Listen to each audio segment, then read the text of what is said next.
پہلی امتوں کو 2 نمازیں، ہمیں 5۔ پہلی امتوں کی مسجد کوئی نہیں، ہماری مسجد۔ پہلی امتوں کی اذان کوئی نہیں، ہمیں اذان ملی۔ اور اذان اتنا بڑا عمل بنا دیا میرے نبی نے کہ آپ نے فرمایا کہ اذان دینے والا قیامت کے دن سب سے اونچے مقام پر کھڑا ہوگا۔ حضرت علی فرمایا کرتے تھے کاش میں اللہ کے نبی سے حسن حسین کے لیے مسجد نبوی کی اذان مانگ لیتا، یہ حضرت علی فرمایا کرتے تھے۔ اور جنگ قادسیہ میں مؤذن زخمی ہو گیا تو اذان دینے کے شوق میں سردار آپس میں الجھ گئے، کہتا میں دوں گا، کہتا میں دوں گا۔ پھر قرہ اندازی ہوئی جس کا نام نکلا اس نے اذان دی۔ حضرت عمر فرمایا کرتے تھے اگر میں امیر المومنین نہ ہوتا، اگر میں خلیفہ وقت نہ ہوتا تو میں مسجد نبوی کا مؤذن بننا پسند کرتا۔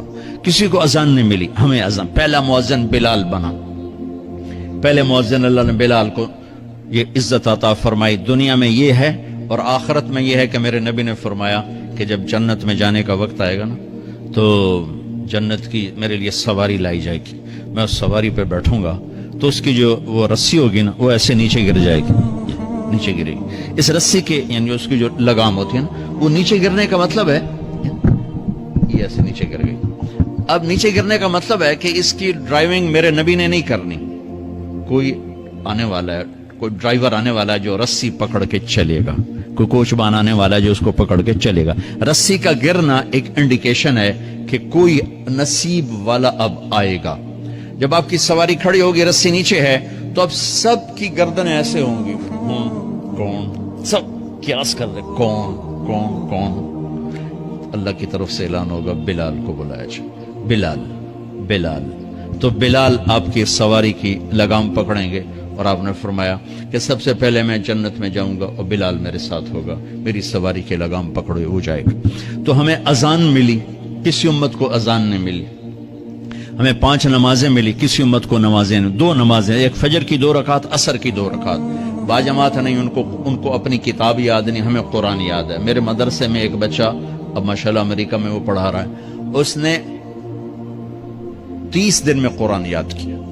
صبح یاد کرتا تھا، شام کو تراویح میں سناتا تھا۔ میرے مدرسے کا بچہ ہے، صبح بیٹھ کے مغرب تک پورا ہے سپارہ یاد کر کے اور عشاء کو تراویح میں سنا دیتا تھا۔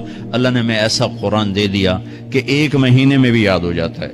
3 دن میں بھی ایک بزرگ نے یاد کیا، 3 دن میں قرآن یاد کیا۔ اللہ نے ہمیں قرآن کی دولت عطا فرمائی، پڑھنے کے لیے 5 نمازیں عطا فرمائی، تہجد کی نماز عطا فرمائی، اوابین کی نماز دی، اشراق کی نماز دی، چاشت کی نماز دی۔ نماز کے کتنے دروازے کھول دیے۔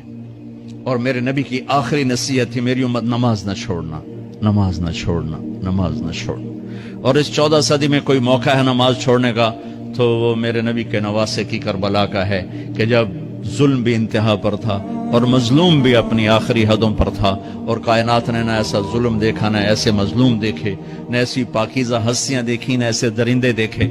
تو سورج ڈھلا، نماز کا وقت ہوا ہے، تو آپ نے سبحان اللہ، آپ نے زہیر سے فرمایا کہ شمر سے کہو نماز پڑھنے دے، نماز پڑھنی ہے، امت کو پیغام دینا ہے کہ یہ کسی حال میں چھوڑنے کا کام نہیں ہے۔ تو انہوں نے آگے بڑھ کے شمر سے کہا نماز پڑھنے دو، انہوں نے کہا نہیں نماز نہیں پڑھنے دیں گے، ہماری تلوار چلے گی۔ انہوں نے واپس آ کر کہا جی وہ کہہ رہے ہیں ہم جنگ نہیں روکیں گے، تلوار چلے گی۔ تو پھر یہ نہیں فرمایا اچھا چلو ٹھیک ہے سر دیو، فرمایا اچھا آدھے نماز پڑھو آدھے جنگ کرو۔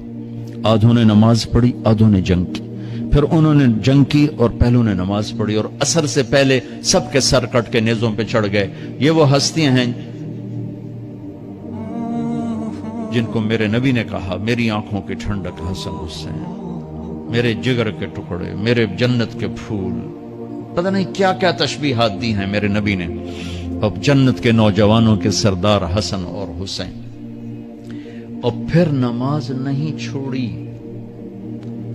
ان کو جنت کی بشارت تو ماں کے دودھ پیتے مل گئی تھی، کربلا کی وجہ سے نہیں ملی سرداری ان کو، وہ تو ان کے سر کا صحرا ہے الگ۔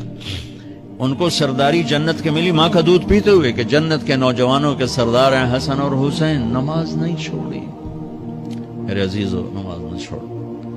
اللہ کا شکر ہے، میں آپ بچوں کو دیکھ کے مجھے اپنا کالج کا دور یاد آ رہا ہے۔ ہمارے دور میں ایک نعیم الدین صاحب گورنمنٹ کالج لاہور میں تبلیغ کا کام کرتے تھے، اور وہ اکیلے ہی نماز پڑھتے تھے، کوئی نمازی نہیں ہوتا تھا،